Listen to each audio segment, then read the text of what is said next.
In the year 2045, Kurum Corporation, headed by the genius Lee Se-jin, developed a hyper-realistic virtual game that they named Ares. The game was well received, and in no time, it clocked over 1 billion users. They added an event in the game where the players are required to break a particular wooden doll in just 10 strikes to receive a guaranteed expensive game capsule that is worth 50 million won, plus 5 bonus points to all stats. For over a year since the game launched, no player has been able to clear the event. Even the game's customer care center is already scared that they are going to receive backlash with claims that the game added an impossible event that cannot be cleared. The relations officer is about to tender his resignation letter when an unknown player, obviously our MC, steps up to take on the challenge. Everyone doesn't pay attention to him until he whips out his sword to land a single critical hit that cuts the wooden doll in half. This shocks everyone since he is the first ever person to have cleared the event. The team leader immediately orders a background check on the dude, and they realize that the sword he used is an epic weapon, which is nothing too serious. This further increases their interest in him since he was able to take down the doll with an epic weapon. Earlier, before clearing the quest, our MC, Kim Hyun-soo, had woken up from a dream where his father was burning and he failed to save him. He meets with his friend, Kim Jae-hoon, in the hospital lobby. Hyun-soo wears a hat and even has a face mask on, basically to hide his face. Jae-hoon requested a meeting with Hyun-soo, and his friend soon teases him about being hot. Hyun-soo angrily opens his face mask to reveal the burnt scar underneath it. Jae-hoon then suggests that they move to the main topic of their discussion. He asks Hyun-soo if he knows about the game called Ares, but our MC has been living under a rock, and he has no idea what his friend is talking about. Jae-hoon tells him a quick summary about the game before revealing that there is an event in the game, which is meant for only beginners. Jae-hoon tells him that no one has succeeded in clearing the event, and this includes all the big names. Jae-hoon lets his friend know the reward that comes with clearing the event, and he suggests that they give it a try. Hyun-soo is surprised that he is telling him that they should try it, since millions of people have already failed to clear the event. Jae-hoon admits that it is going to be hard, but he doesn't think it is impossible to clear. Jae-hoon believes that they have a chance to clear the event with Hyun-soo's cooperation. Hyun-soo is still confused about all of these, and Jae-hoon takes him to the 10 million won capsule that he bought so he could try out the game. Hyun-soo is shocked to hear that his friend spent 10 million on a game capsule. Our MC cannot believe that the game capsule is that expensive, and over 1 billion people are playing it. Jae-hoon believes that it is worth the investment, and he tells Hyun-soo that if things go well, he will get some amazing rewards. Apparently, real-world currencies are being traded in the game, and this has made more people join the game. Jae-hoon is already tired of explaining, and he suggests that Hyun-soo jump into the capsule and start up the game. Hyun-soo is not excited the same way Jae-hoon is, and he asks him where he got the capsule. Jae-hoon tells him to forget about where the capsule came from and just focus on the fact that they can earn amazing rewards with it. Hyun-soo remains the doubting Thomas, and he says there is no guarantee that they are going to earn anything in the game. Hyun-soo wonders what is wrong with his friend. Jae-hoon claims that it is an investment and reminds Hyun-soo that they have a chance with him. Hyun-soo doesn't know what Jae-hoon is talking about, and Jae-hoon explains that in the Ares game there is a blacksmith class. Jae-hoon believes that this is an awesome thing because Hyun-soo just happens to be the only son of a world-famous blacksmith. Hyun-soo finally understands what his friend has been driving at from the start. Hyun-soo then removes his cap to show his friend what he looks like after the accident he had. Hyun-soo looks badly burned with scars all over his head, and he tells Jae-hoon that he is not in condition to try out anything. It turns out that his father was involved in a fire accident at his workshop, and when Hyun-soo tried to rescue him, he got burned too. Even though he managed to save his father, he never regained consciousness. To cover the medical expenses, Hyun-soo was forced to do menial jobs. He was working one day when he was ordered by his supervisor to use the hammer to drive a nail. Hyun-soo is always perfect with the hammer since he had been doing it for over 10 years, but that very day, he realized he could no longer use the hammer very well. He has not been able to put any strength into his right arm, and because of this, he doesn't think he is fit to do anything related to blacksmithing. Hyun-soo lets his friend know that he is only trying to help, but he tells him that he will be fine. Hyun-soo turns around to leave while urging Jae-hoon to return the game capsule and not throw away 10 million won. Just as he is about to open the door, Jae-hoon stops him, calling him the real idiot. He reminds him that he is working his soul and body off just to pay for his father's medical bills, and the jobs he is even doing are not sustainable. Jae-hoon lets him know that the game has what it takes to pay for all of his treatments and make him whole. Jae-hoon uses reverse psychology on him, telling him that he was never a quitter. Jae-hoon lets him know that he is going to pay for the capsule, and all he wants from him is to listen to him. Jae-hoon urges him to give it just one try, and he is free to quit if he doesn't like it. Hyun-soo refuses to give a reply, and he just walks out. While he is at work, Hyun-soo can't forget what his friend told him. It keeps ringing in his head, but he tries to shift it aside because he needs to work and earn money for his father's treatment. Just then, he hears the sound of metal hitting each other, and this reminds him of everything that he has missed. This sparks his curiosity, and he decides to check out the game. He heads to the game capsule, and his desire to get back what he has lost pushes him to enter the capsule. He finds himself in the character creation space, and when he is asked to set his nickname, he uses his regular name. The system kicks into play, and it starts to create his character according to his body type. Hyun-soo is surprised when he realizes that his character is being created without any blemish. After creating what appears to be the perfect character with spotless skin, he is asked if he wants to proceed with it. Without thinking twice, he quickly says yes. Hyun-soo cannot believe that the strength in his right hand has also returned, and he finally lets off a short smile. He considers himself to be in Ji-hoon's debt, and he vows to pay it back. The game then spawns him in a random territory, which is the Barden territory, the beginner zone. He walks around the territory and soon finds Ren's smithy. Inside the smithy, the blacksmith is working on a sword, and he is smashing the metal really hard until Hyunsu shows up, telling him that he is doing everything wrong. The man is shocked to hear this, and he is forced to ask to confirm. Hyunsu repeats what he said, telling the man that he is doing it the wrong way. Hyunsu knows that he is trying to forge a strong sword, but he assures him that the method he is using will never create something good. The blacksmith still remains confused, and Hyunsu claims that he is just trying to help so he doesn't end up creating trash. The blacksmith is a bit pissed that a nobody like Hyunsu is trying to tell him his job. He then hands him the mallet, telling him to try to forge the sword by himself. The blacksmith lets Hyunsu know that he is going to be watching him. Apparently, Hyunsu was initially looking for a way to win the blacksmith's favor so he could then use his forge. But since he had proposed something else, Hyunsu thinks it is much better. Hyunsu then tells the blacksmith that he is going to forge the sword, but he tells him that he has one condition. The blacksmith asks him what it is, and Hyunsu reveals that he will get to keep whatever sword he forges. In return for this, Hyunsu promises to show the blacksmith how to go about the process. The blacksmith cannot believe just how confident Hyunsu is, and he decides to agree to the condition. However, he lets him know that if he fails to forge a good sword, just like he claims, there will be consequences. Without hesitation, Hyunsu agrees to this. Hyunsu steps up to the forge, and the moment he prepares to start pounding the metal, he realizes that it has been 3 years since he last did something like that. Nonetheless, he believes that he still has what it takes inside him to pull it off. Hyunsu raises his hammer, and he starts smashing the metal.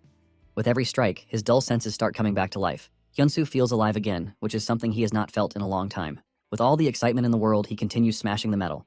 Meanwhile, the blacksmith is still watching him, but he doesn't believe that Hyunsu can pull it off because he is just an outsider. However, his perspective starts to change when he sees the way Hyunsu is moving, and he figures out that he has done it before. Although he doesn't think he has the professional skill in him. He soon notices that Hyunsu is smiling like he is enjoying the entire process. But even with this, the blacksmith doesn't think it means anything. In no time, the blacksmith starts to convince himself that he might have wasted his time. Suddenly, Hyunsu uses a professional move, which entails the folding, reattaching, and then refining of the steel. This is something that removes impurities, and the blacksmith is shocked that he has never thought of the method before, which is quite simple. The blacksmith still doesn't want to believe that Hyunsu is getting it right, and he uses his appraisal skill. He is shocked when he realizes that the steel has improved from D grade to C grade. The blacksmith almost loses his mind when he sees this. He knows that he has forged C grade steel before, but he has never encountered such a jump in such a short time. The blacksmith finally realizes that Hyunsu might not be bluffing when he claims that he is talented. However, he still believes that he has reached his limit because there is no way he can go past what he just witnessed. He convinces himself that there is no way Hyunsu is better than him when it comes to the art of blacksmithing. The blacksmith continues watching until he falls asleep. When he wakes up, it is already daybreak, and to his utmost surprise, Hyunsu is still at the forge. He is still pounding the steel with the same method throughout the night. When he uses his appraisal, the blacksmith is shocked to see that it has been upgraded to B grade. The blacksmith cannot believe that Hyunsu was able to reach B grade, and with what he is looking at, Hyunsu is not stopping anytime soon. Momentarily, Hyunsu gets tired, and just as he is about to drop the sword, the blacksmith collects it from him, asking him what needs to be done as he is ready to follow his instructions. Hyunsu smiles when the blacksmith offers to help, and he thanks him for it. The two then get down to working on the sword. The blacksmith brings out his notebook and starts putting down some instructions. In no time, Hyunsu pushes the steel to A grade. The blacksmith is forced to openly admit that Hyunsu is amazing because he has never come across a rare grade item in the beginner zone. Apparently, with this, Hyunsu can forge a one-of-a-kind sword. While the blacksmith is all happy and excited, Hyunsu shocks him, telling him that it is not worth celebrating just yet. The blacksmith is shocked to hear this, and Hyunsu points out the fact that the sword's hilt is not done yet, and the edge needs to be even sharper. The blacksmith looks like a total beginner when Hyunsu lets him know that the blade hasn't reached peak sharpness. The blacksmith admits that he has never met someone like Hyunsu before, and he reveals that he has been hammering since he was a kid. Since Hyunsu plans to take a sword with him, the blacksmith suggests that he forge another one. This time around, the blacksmith brings out the rare forging material, mithril. The blacksmith reveals that the mithril is a family heirloom passed down through generations, and Hyunsu asks why he would give him the material. The blacksmith confesses that he has learned a lot from Hyunsu, and he wants to learn more. In addition to this, the blacksmith doesn't have the skill to forge the mithril, and he wants to see what kind of blade Hyunsu is going to create with it. The blacksmith mentions that he is getting the urge to protect Hyunsu. Hyunsu is blown away because mithril only exists in mythology, but he is finally getting the chance to work with something so legendary. Even though he has never worked with it before, Hyunsu is ready to take the risk and see what will come out of the forge. Since he has gotten new material, Hyunsu says he will have to start all over again. The blacksmith is happy to hear this, and he asks if he can join Hyunsu in making the sword. Hyunsu accepts his request since the blacksmith gave him something very rare and precious. The blacksmith doesn't stop there, and he even asks to call Hyunsu master. Hyunsu subtly rejects the offer since the blacksmith looks way older than him. With this, the two start working on the material, and a month later, Hyunsu is done forging his desired sword. After this, he cleared the event, and this was all the game's management center team could dig out concerning Hyunsu. Apparently, they can't know more about him because he insisted on staying so as to avoid paparazzi. The team continues tracking him, and they soon find out that he has entered the hunting training grounds. At the entrance, the instructor tries to dissuade Hyunsu from entering, claiming that he is not strong enough yet and that he should hunt a rabbit first. Hyunsu insists that he wants to stay but assures the instructor that he won't waste his time. The instructor, Relson, then tells him to pick a sword, but Hyunsu coldly tells the instructor that he brought his own sword, and this is what he plans to use. Apparently, Hyunsu stayed in the beginner zone for a month just to acquire crazy enough skills. He managed to get himself the beginner zone's only epic grade sword, but he is still level 1. When the creator of the game hears this, he suggests that they leave Hyunsu so that they can see how far he can go in the game. The hunting grounds instructor cannot believe that a level 1 player is insisting on using his own sword. The instructor makes fun of Hyunsu for trying to become a blacksmith in the game. He then reveals that the hunting grounds are a dangerous place filled with monsters everywhere. The instructor claims that a trained swordsman is much better than a dude with trash equipment. The instructor's affinity for Hyunsu soon reduces, showing that he is starting to hate his guts. Hyunsu is not surprised by this since he receives the same treatment in real life. Just then, Hyunsu tells Relson to put him through the toughest course in the hunting grounds because he is trying to surpass the best swordsmen who have come through there. This further pisses Relson off, and he decides to teach Hyunsu a lesson by putting him through a trial. He tells Hyunsu to follow him so he can give him a special trial that he can face. Relson leads him to the goblin's cage and he asks Hyunsu if he is sure that he truly wants to take on the trial, and he says yes. Relson angrily tells Hyunsu that he is not allowed to set foot in the hunting grounds for a week if he fails the trial. However, Hyunsu further taunts the instructor, asking him if the 3rd stage is all that is available because he plans to clear all the stages at once.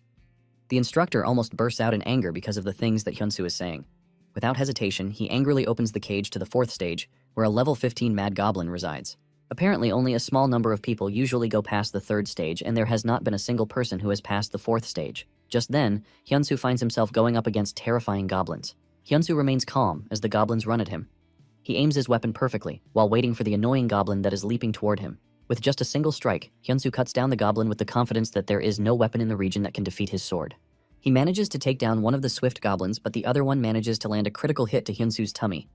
Hyunsu falls to his knees in pain, and the instructor is already waiting to use the "I told you so" phrase. To his surprise, Hyunsu endured the hit and the pain that followed it. Apparently, Hyunsu has built up endurance and stamina over the past month that he has been forging the sword. However, his agility is still lacking, since he has not gotten the chance to work on it. While he is still trying to cope with the pain from the hit, the mad goblin comes running toward him. The goblin looks absolutely terrifying as he brandishes his weapon, ready to take Hyunsu down. To make things worse, Hyunsu gets hit with a status effect that causes dizziness and vision reduction. The instructor is impressed that Hyunsu is able to withstand everything up until that point, but he still believes that it is really the end for him. Hyunsu now finds himself facing off against 2 goblins. Instead of panicking, Hyunsu focuses everything on trusting the weapon that he personally created. Hyunsu concentrates on all his senses, and just as the goblins are about to hit him, he cuts them down. This leaves everyone watching, including the creator, the management team, and the instructor, in total disbelief. The instructor smiles, and his mood finally brightens up when he realizes that Hyunsu has something that no one else could. Relson assumes that Hyunsu has learned swordsmanship somewhere, but Hyunsu mentions that he was only taught that a blacksmith should be able to handle the weapons he makes. This is when Relson finally realizes what a true blacksmith he is, and judging by the wounds and scars on his arm, he realizes that Hyunsu is not a pushover. Relson has no choice but to apologize for his behavior, and his affinity immediately jumps to the max level. Just then, Relson comes up with a ridiculous offer as he asks Hyunsu if he is willing to become the Mad Lord. This is a legendary class, and when the management team hears this, they almost lose their minds. They cannot believe that Hyunsu has just been offered a class that even surpasses the epic class of the Mad Knight. This is obviously a good thing, but once done, there is no going back on it. Basically, the Mad Lord is a glorious being who leads hundreds of Mad Knights, and he is considered the protector of the game world. Relson eagerly waits for Hyunsu's answer, since it is a glorious offer, but surprisingly, Hyunsu rejects the proposal, saying he is a blacksmith, not a knight. Those who are watching from behind the scenes smile when he says this, and even the instructor is pleased with Hyunsu's answer. Hyunsu thought his life as a blacksmith was over, but the game has changed things for him, and he is not ready to give up on his life as a blacksmith. Just then, the instructor hands him a letter of recommendation, telling him to head to the Lord's castle because there is someone of high importance waiting for him there. As a reward for clearing the 4th stage, Relson gives him the rusty old armor that belonged to the former Mad Lord. Even though the armor is rusty and old, Relson believes that Hyunsu will be able to rejuvenate it and bring it back to life. Relson cheers Hyunsu on, telling him to continue taking on other impossible feats because he is the only one who can. The management team is glad that Hyunsu escaped a situation where he would have lost his potential. Apparently, there is a class that is known as the God of Blacksmiths, and this is the peak level when it comes to blacksmiths, and they are glad that Hyunsu is still on the path to get there. After clearing the training ground, Hyunsu is finally sent into the village to begin his real journey in the game. However, before he reaches the main stage, he logs out because he has things he has to attend to in real life too. Hyunsu is relieved that he is already getting used to the game, but at the same time, his account balance is going down. He figures out that he needs to cover his father's hospital bills and the living expenses too.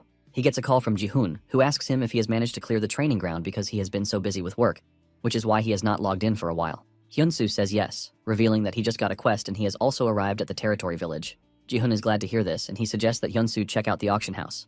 This is a place where he will find in-game essentials like gear and items that are sold for gold. Apparently, 10 gold equals 10,000 won, and because of the real money trading thing, most people are already treating it as their real job. Jihoon confesses that this is the real reason he pulled Hyunsu into the game. Jihoon confesses that since he has been playing the game, he has never seen the type of amazing swords that Hyunsu and his father make. Jihoon is glad that Hyunsu has finally joined, because now they finally have a chance to start selling the best swords on the market. Hyunsu is grateful for what his friend has done, and he thanks him. Hyunsu then sits down to consume a bulk load of food because he is going to need his stamina to craft loads of items and sell them for gold. After this, he takes a jog while revealing his determination to make sure his father wakes up again. Later on, Hyunsu logs back into the game. He connects to the auction shop and he is asked to enter a shop name so that he can list his items there.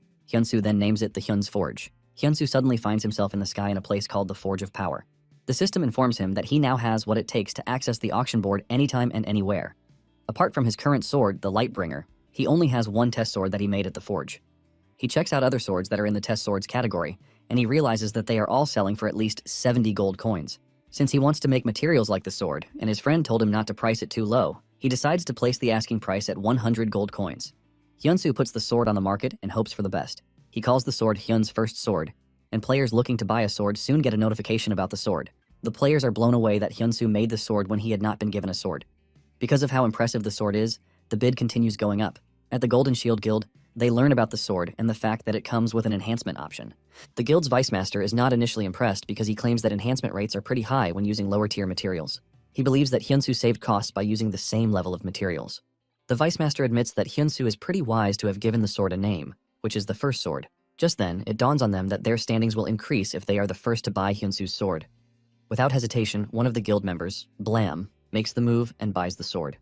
Meanwhile, Hyunsu is still worried that the sword might get sold when he gets the notification that his sword has been bought. Hyunsu is shocked to see this, and when he checks the adventurer's logs, he realizes that his sword was sold for over 1,000 gold coins. Hyunsu almost loses his mind since 1,000 gold coins is basically 1 million won in the outside world. Hyunsu smiles like a baby, and he realizes that he might have finally hit the jackpot. He checks out who bought the sword, and it turns out to be the Golden Shield Guild. Hyunsu receives a message from Blam, telling him that he is from the Golden Shield Guild. Blam lets him know that he is free to come over at any time because they are interested in talents like his. Basically, they are offering him an exclusive sales contract or guild membership if he wants it. Apparently, they are a blacksmithing guild, and they have over 780,000 followers. Jihoon once told him that it is harder to have followers than to level up because more players mean more profit. Hyunsu checks out his forge's followers, and he realizes that they are 82, but he continues receiving requests from several other guilds. Basically, blacksmiths are of more importance in the game than in the real world. After all, the game needs competent blacksmiths to help create weapons, gear, and other items. Even with all the tempting offers, Hyunsu doesn't think it is right for him to join a guild yet.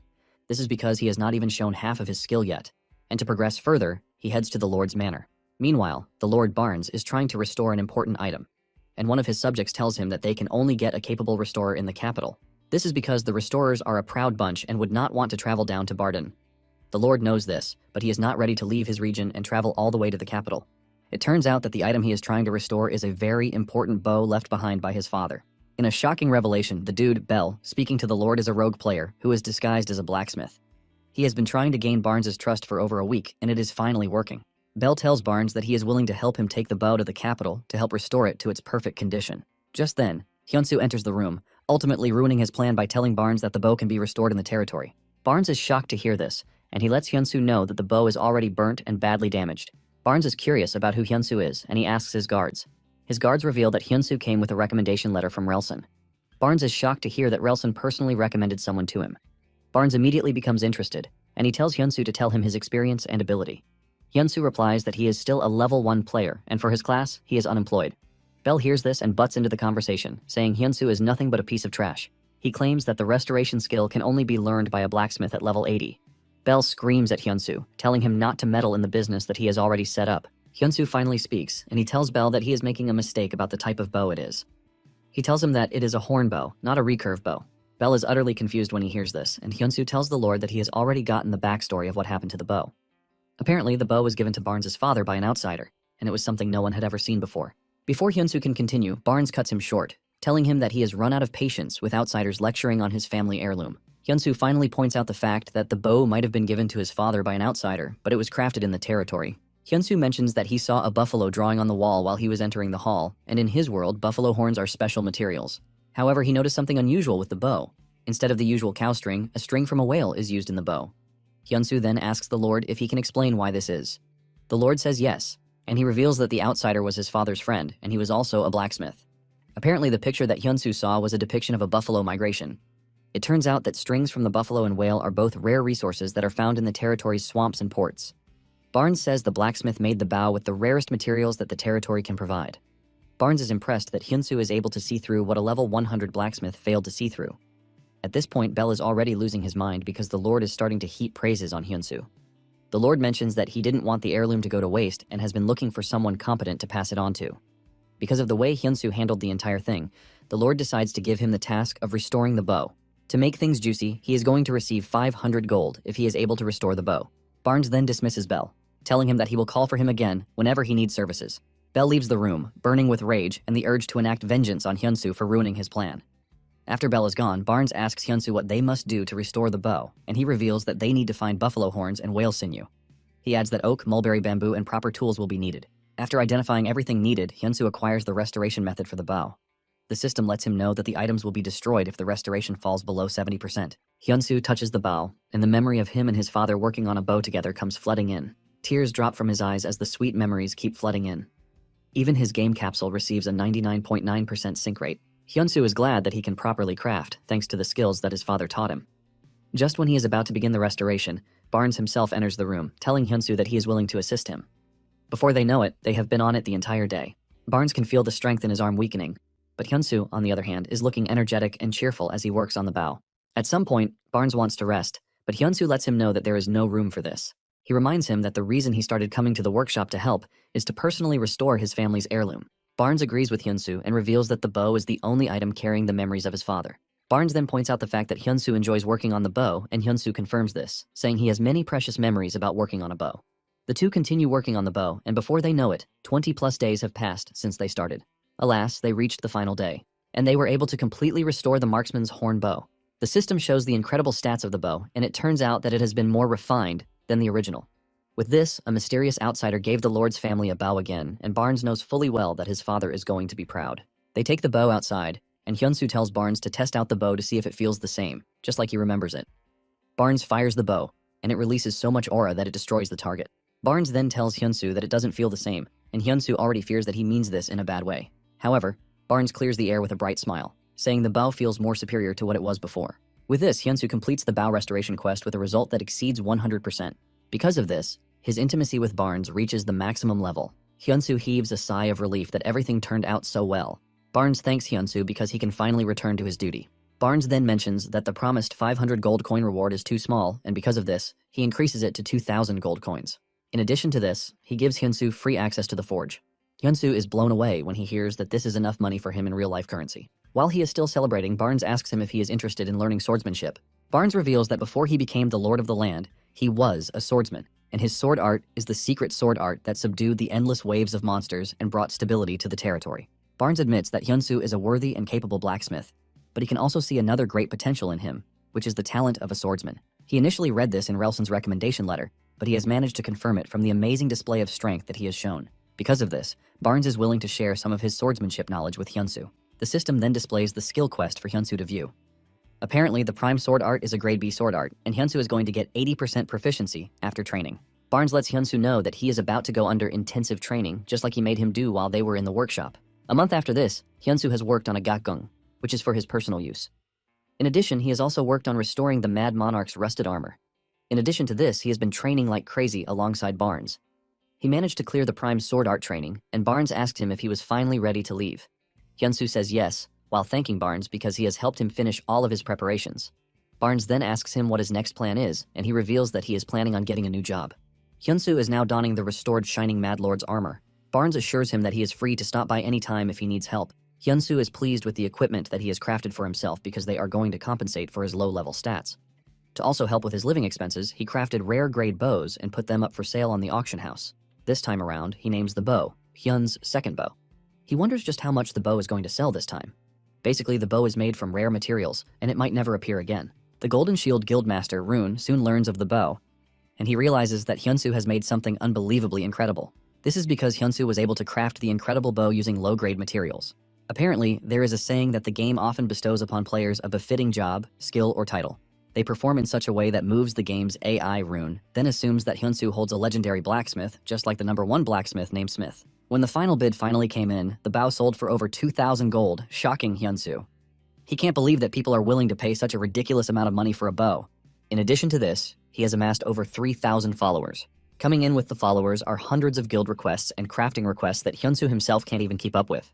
After he rounds up the sales, Hyunsu prepares himself to head into the Holy Land of the Blacksmiths, also known as the Tower of Blacksmiths. Momentarily, he arrives at the majestic Tower of the Blacksmith, and Hyunsu is blown away by the design. He arrives at the entrance to find a giant lock with a seal on it on the door, and he starts to wonder how he is supposed to enter the tower. The system informs him that he needs to strike the seal with a sword forged in the magical forge. Before doing anything, Hyunsu checks out the padlock and he realizes that it is a rock, and an igneous rock to be precise. Hyunsu is still wondering where the magical forge is when he is suddenly teleported into the forge. The system informs him that he is liable to receive training to craft the sword he needs for the test. In addition to this, materials and tools will be given to him without limits. He also learns that the crafting time is significantly reduced compared to a normal smithy.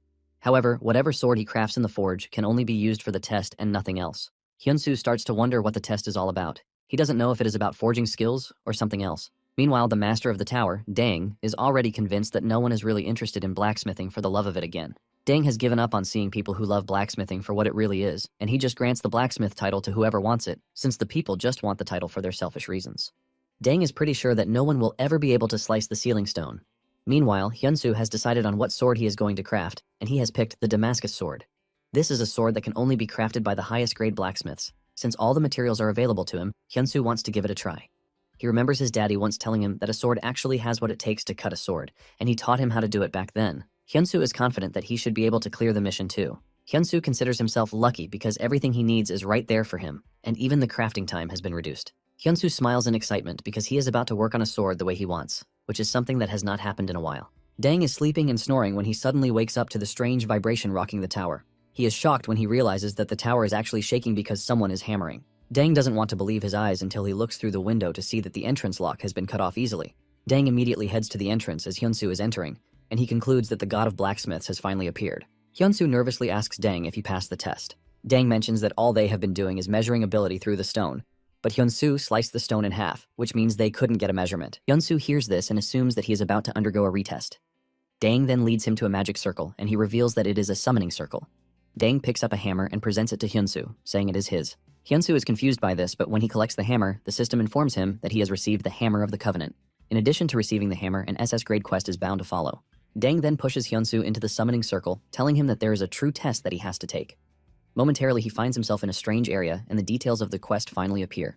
The system tells him that he must subjugate the invading orc army, and Hyunsu looks around to see a horde of orc army rushing toward him. Hyunsu almost craps his pants when he sees this, leaving him to wonder if he has been given a blacksmith quest. Behind him are 50 warriors, and they believe him to be a reinforcement from Dang. The system then tells him that he has to obtain 70 contributions among the 50 brave warriors to pass the test. The leader of the subjugation unit, Hans, specially welcomes Hyunsu, and he tells Hyunsu that the orc invasion has become rampant recently. He reveals that their weapons have been damaged in the battle against the orcs, and they need Hyunsu to help them repair the swords with his skill. Hyunsu tells Hans that they are mistaken because he hasn't changed his class to blacksmith, which means he can't yet use the skill. Hans then asks him about the hammer in his hand, and Hyunsu nervously reveals that he got the hammer during his advancement test. Hyunsu explains that he was merely sent to take an additional test, and this was when it dawned on Hans that Hyunsu doesn't have real battle experience yet. Hyunsu then confesses that his combat level is still at the beginner stage. Hans's expression immediately changes when he hears this because they were expecting someone useful, but they seem to have been sent someone they need to start lecturing on how things are done. Hans then tells Hyunsu to stay at the watchtower, where it is safe until they return from battle. Just then, an axe comes flying toward Hans, and Hyunsu comes to his rescue by swiftly slashing down the axe. Hans's eyes light up in shock and amazement when he sees this. Hyunsu admits that he is inexperienced, but he asks if he can join the battle. Hans agrees, and Hyunsu follows the unit to the battlefield. He is hoping that he will be fine if he is able to fight the orcs the same way he fought the goblins. Hans then orders Hyunsu to follow Ben's squad, and he will be the one to give him instructions on how to move. In no time, Hyunsu finds himself facing off against the orcs, and he realizes that they are quite different from the goblins. Hyunsu finally steps into battle with the conviction that he is not going to lose.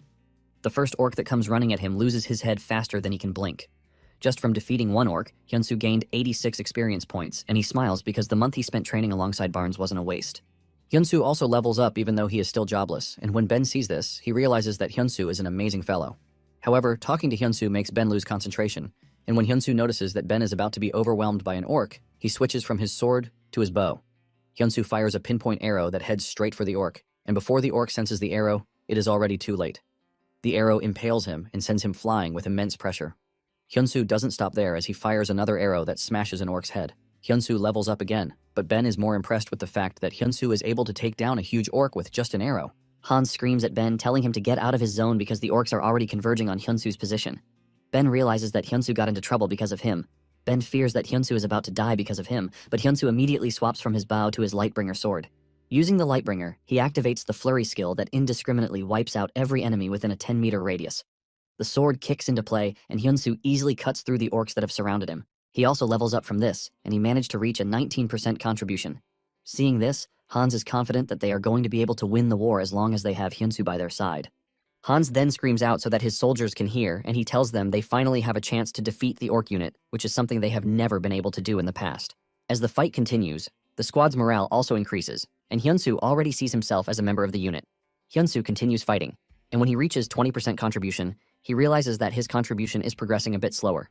Just then, the system informs him that he is defeating orcs faster than everyone else, and because of this, he has unlocked another chapter that has never been opened before. Momentarily, they encounter a level 51 orc warrior. When Hans sees this, he becomes concerned, and he immediately orders his men to stop advancing. It turns out that they have tried several times, but they have never been able to defeat the orc warrior. However, things are not looking good for them because they are surrounded by the orcs already. Hans fears that his overzealousness has caused him to go deep into enemy territory. Just then, Ben encourages the warriors, telling them that they are going to defeat the orcs. Hans agrees with him because they are tired of getting bullied by the orcs. Hans is staying on a hillside, and he notices that the team is rushing in to attack the orcs. He decides to cover them using his bow from where he is. He fires an arrow at the orc warrior, aiming directly for his head, but the arrow bounces off the orc's helmet. Seeing this, the team realizes that they might have to retreat to re-strategize. However, Hans makes a daring move to attack the orc warrior, and this leads to him losing his proficient hand. Hans finds himself at the mercy of the orc, and Hyunsu comes rushing from behind while calling his name, hoping that he stays alive. In no time, they find themselves surrounded by the orcs. Hans is badly wounded, but he is safe with the soldiers. Hyunsu has tried everything he can, but he can't seem to pierce the orc warrior. He realizes that the casualties will just continue increasing, and he immediately orders the soldiers to form a defensive position so that they can retreat to the forest behind them. He assures the soldiers that he is going to follow them afterward. Ben then reiterates the order for his comrades, telling them that they need to get the captain to safety so that they can regroup. The soldiers then run into the forest, but Ben stays back to tell Hyunsu that they will not be able to run very fast in the forest. Ben says the decision can only buy them a bit of time. Hyunsu figures out that all he needs is 5 minutes, and he asks Ben if he and the soldiers can hold out for 5 minutes. Ben assures Hyunsu that they can hold out for 5 minutes as requested. Hyunsu then takes the time to think about the orc's armor. He doesn't want to believe that it is too tough for arrows to pass through. Hyunsu then equips Dang's hammer, which turns out to be an epic item. The hammer practically reduces crafting time, and while Ben and the remaining soldiers are busy battling it out with the orcs, Hyunsu is cooking up something nice. Even though they are tired from fighting the orcs, Ben and his team are ready to hold out till Hyunsu is ready. Ben is bleeding all over, but he keeps pushing himself forward with the idea that they only have to wait 5 minutes. Just then, Ben finds himself in the presence of the orc warrior, and just as he is about to be killed, a powerful projectile comes flying toward the orc warrior. The projectile hits the orc warrior with enough force that it shatters his armor and cleanly passes through his body. Blood spills everywhere, leaving Ben confused. He turns around to see Hyunsu standing in the distance with a powerful signature aura swirling around him. Hyunsu aims another round of projectiles at the orc warrior, and this time around the projectile smashes his head, causing him to crash to the ground. Ben is utterly blown away when he sees this, and when he takes a closer look, he realizes that Hyunsu has equipped another item on his bow. Hyunsu has equipped an item called Swift Arrow, which provides 70% penetration and 60% arrow speed. It is basically an arrow that is short but flies faster than any other arrow, and it carries enough destructive power to shatter a stone. Hyunsu is able to use this thanks to the genius pipe he constructed using bamboo. Hyunsu doesn't stop with his attack, and when the soldiers realize that the orc warrior is back on his feet with the attempt to fight, the soldiers also get motivated to fight, so that they can buy Hyunsu time. Hyunsu calmly aims his bow at the orcs with the confidence that the arrow's piercing power can be compared to that of a musket. He fires another round of the arrow, and this time around, he cuts through the orc warrior's neck, ultimately defeating it. Hyunsu finally gets the notification that he has defeated the orc warrior. Hyunsu then gets a ton of notifications about leveling up. Because he killed an orc warrior, he is given the title Orc Slayer, which increases his attack power against orcs by 15%. To make it sweeter, orcs will now fear his presence. The other orc warrior senses the terrifying power that just slain his friend and immediately drops his weapon to run away. However, Hyunsu is not about to let him get away, and he runs after him. Hyunsu intercepts him, and he looks absolutely menacing, like a devil, as he fires his deadly arrow at the scared orc warrior. The projectile completely takes off the orc's head, and with this, Hyunsu finds himself standing over a pile of orc bodies. He has completed his quest to subjugate the orc army, and in addition to this, his contribution rate hits 92%. The system basically tells him that he cleared the quest with astonishing results. A roar of victory emerges among the soldiers, and they start cheering for Hyunsu. The system informs him that the subjugation unit totally trusts his command. He is given a hidden piece as someone who leads the battlefield, and for this, he gets a special effect, which grants him 10 charisma points. Ben helps Hans up, and he carries him to where Hyunsu is. Hans thanks Hyunsu from the bottom of his heart because he never thought they would ever be able to defeat the orcs in his lifetime. Hans hits his chest with his severed arm as a sign of respect, and the other soldiers follow suit. Hyunsu also returns the gesture by placing his hand on his chest while thanking the soldiers. With this, Hyunsu completes his trial, and he heaves a sigh of relief before looking to the sunset as he prepares to finally return to the blacksmith's tower. However, the question of how he is going to return to the tower remains. Apparently, the Council of the Blacksmiths, headed by Deng, has been looking for a worthy blacksmith who will wield the powerful sword they have. They just can't give it to anyone since most blacksmiths now care about money rather than giving out perfection. However, they believed in the prophecy that a successor to the blacksmith god would appear to bring prosperity to the clan again. Deng now believes that he has found the right person, which is why he called together the other blacksmith lords to the central tower. Coulson, the tower lord of the bow blacksmiths, doesn't agree with Deng's decision to give the sword to an outsider. Deng then tells Coulson that Hyunsu has already passed the condition that they set for the sword to be given out. In addition to this, Hyunsu hasn't selected his profession, but he was able to lead soldiers, and with his blacksmith skills, he wiped out the orc warriors. When the other lords hear this, they become curious because they can't believe that someone without a class was able to carry out such a magnificent act. Deng points out that the prophecy said that the successor to the god of blacksmiths will be stronger than anyone, and Deng believes that the sword will provide the final answer that they are looking for. Just then, the butler informs Deng that Hyunsu has arrived at the hall, and Deng orders that they bring him in. Hyunsu pushes the door open, and Deng tells him that he has passed the test, which gives him the right to enter the blacksmith's sanctuary. In addition to this, he has also earned the right to challenge the sword of prophecy left behind by the god of blacksmiths. Deng lets him know that they are going to know everything the moment he grabs the sword, and after this, he is going to be given a great reward. Hyunsu wonders if the reward will be a legendary class since he recently completed an SS rank quest. Just then, one of the lords commends him for a job well done, telling him that he did well to have made the swift arrows in such a dire moment. However, he's not entirely pleased because he believes that the arrows are nothing but imitations. The lord believes that Hyunsu is lucky because he would never have passed if he hadn't had an epic bow from the start. Most of the lords don't believe in him, and they tell him to draw the sword so that they can finally see if he is a fraud or not. Hyunsu figures out that the dudes are masters of the blacksmith's tower, and they have each forged the legends of Ares. They are basically high-tier NPCs that possess titles and levels that are beyond impressive. To put it into perspective, Coulson is an impressive blacksmith who has reached level 365. Hyunsu admits that they are all impressive, but at the same time, he doesn't see himself as an inferior blacksmith to them. He wonders what will happen if they compete without the help of titles. Hyunsu approaches the sword, and it suddenly gives off an overwhelming aura, shocking everyone in the room. The sword ultimately turns into a blinding light and enters Hyunsu's body. Hyunsu doesn't know this, and he remains confused, wondering where the sword disappeared to. Deng already figured out what just happened, and he is pleased that his suspicions were all correct. Deng bursts into loud laughter, saying he finally understands what it means for the prophecy to be fulfilled. All they have been doing is creating rituals and procedures without doing the right thing. Coulson is pissed, and he doesn't want to accept the fact that Hyunsu might be the successor. Hyunsu soon gets the notification, congratulating him that he is the game's first god class. Coulson cannot believe that a trash foreigner has been granted the god class. Without holding anything back, the system immediately promotes Hyunsu to the god of blacksmiths. Hyunsu is a level 10 player, but he has attained the god of blacksmith class already, and to make it lovely, he is the first. Unlike the others, Deng is behind him, and he is excited that Hyunsu was able to pull it off. In addition to the class, he is given an SSS rank title, the god of blacksmiths. The title allows him to break material level restrictions whenever he is crafting. Whenever he is also crafting artifacts, his mastery increases depending on the type of material. Basically, he is going to become stronger than anyone in a blacksmith class. The system then informs him that the sword trial will begin once he reaches level 100. While the other lords are already closing in on accepting the decision, Coulson screams out in anger, saying he is not ready to accept. He tells his comrades that they can't choose the god of blacksmiths just because the sword did so. Deng cuts in, telling the dude that the prophecy is absolute, but Coulson claims that whoever is acknowledged by all the tower lords will be the one to become the successor of the god of blacksmiths. Since this is also part of the prophecy, Coulson angrily uses the loophole to challenge Hyunsu to a blacksmith's duel. Coulson assures Hyunsu that he is going to accept him as the real deal if he manages to defeat him in the duel. However, Hyunsu will have no choice but to forfeit the title if he loses. Deng is ultimately concerned when he hears this, and he tells his colleagues that they need to restrain Coulson, but none of them moves an inch. Dang is surprised that his colleagues are not making a move to restrain Coulson. Coulson then tells Hyunsu that he is free to withdraw, and in return, he will grant him the position of Vice Tower Lord. Coulson is already smiling, believing that Hyunsu will back down, but unknown to him, Hyunsu was secretly wishing for it. Without hesitation, Hyunsu accepts the duel, since a blacksmith's duty speaks through their skill. The system then generates the quest of him going up against Coulson in a duel. Coulson then informs him that a blacksmith duel is different from that of a knight. He lets him know that the items that they pour their souls into making at the forge determine the winner. Apparently, they are going to strike the sword that they make against each other, and whichever sword breaks first, loses.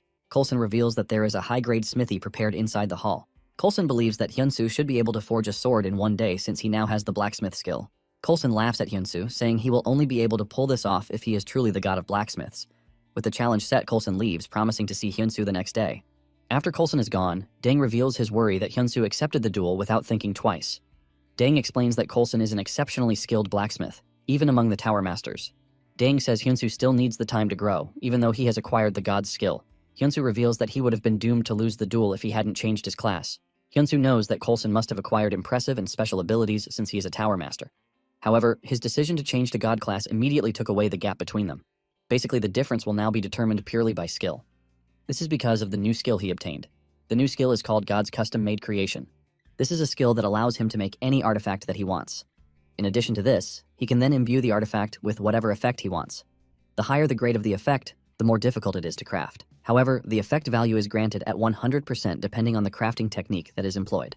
Meanwhile, Coulson has also entered his smithy to work on his desired sword. He considers himself the chosen one since he inherited his blacksmithing skill from his father.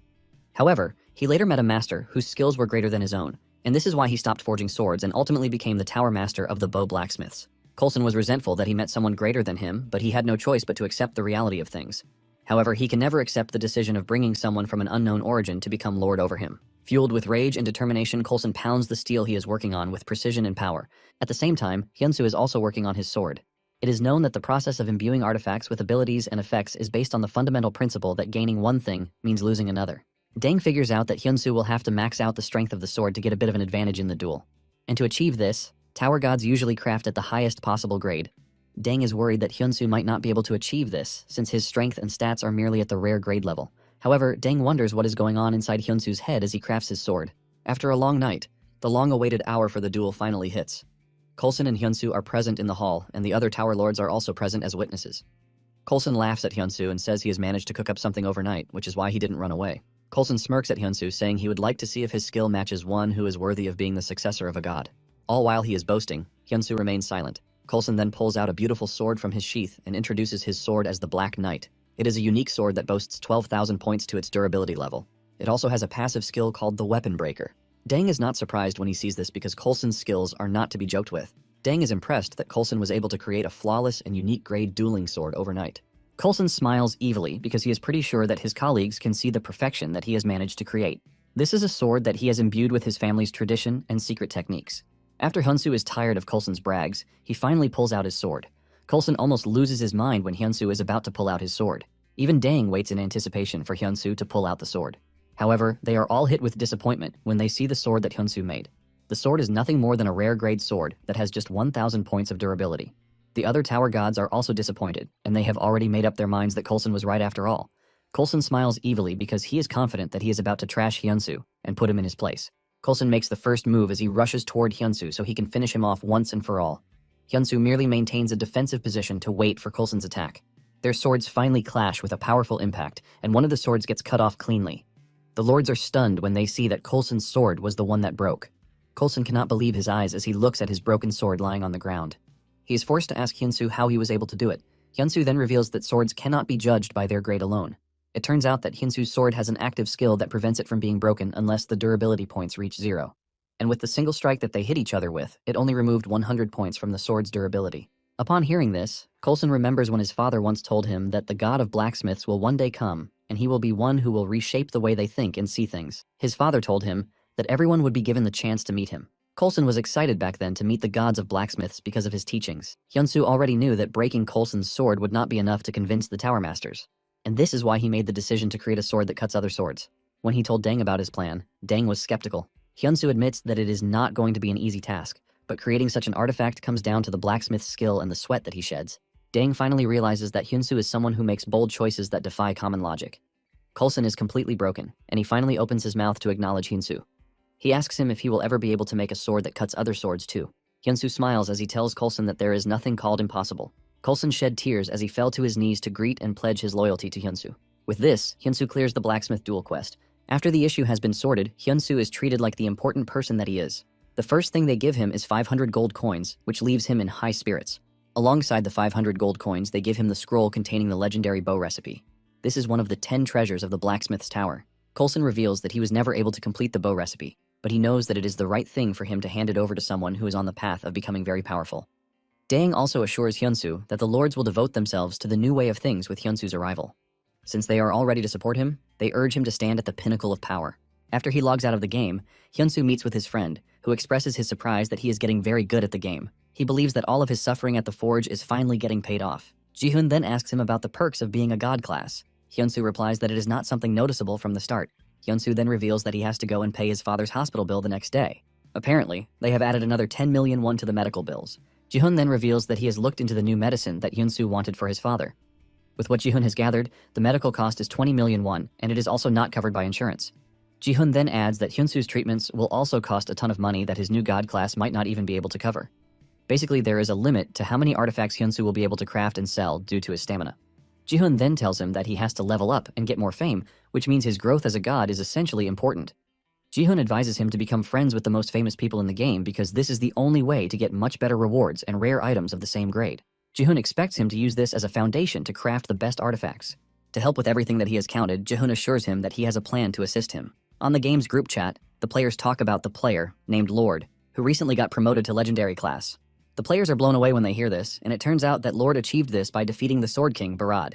However, by defeating him, he only landed a hit, which is something no one has been able to do up until that very moment.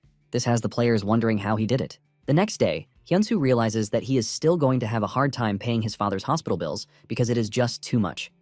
Even with the amount of money he has earned in the game, it is still not enough. Hyunsu is wondering how he can get money to pay his father's hospital bill when he gets the notification that his first custom-made sword has sold for 53,000 gold coins to the player lord. This came in at the right time as Hyunsu rushes into the hospital to tell the attendant that he is now ready to pay his father's hospital bills, which were due to run out that very day. Because of how clutch the money came in, Hyunsu realizes that Ares is his saving grace, and there is no chance for him to stop playing the game. Just then, Lord sends Hyunsu a message, saying he was able to pass Barad's test thanks to the sword. Lord believes that the 50 million won he paid for the sword is not a high price, considering how powerful it is. He was able to create an opening with the sword, and this surprised Barad himself. Lord then tells Hyunsu that Barad, the king of the Goyard kingdom, is waiting for him. Apparently, Barad wants Hyunsu to craft a sword for him. Hyunsu is shocked when he sees the message, and Lord makes it very important that he go see Barad. Hyunsu steps outside the hospital and he realizes that he finally has the power to solve all of his problems, which includes the new medicine treatment and his father's hospital bills. He just has to meet Barad and then find the lost forge too. Later on, Hyunsu tries reaching out to Barad, but he hits a brick wall. He is informed that he can't meet Barad yet because his level is low. Apparently, he has to increase his level and fame a bit higher if he wants to meet Barad. Hyunsu almost faints when he learns that he needs to be at least a level 200 player before he can meet Barad. Hyunsu then asks if there is any other way that he can get to see Barad. He is told that he can use the Goyard Martial Arts Tournament. This is a tournament that is held every year in the Goyard Kingdom, but only players who are level 50 to 60 are allowed to participate. Barad is always present because he is looking for warriors to scout.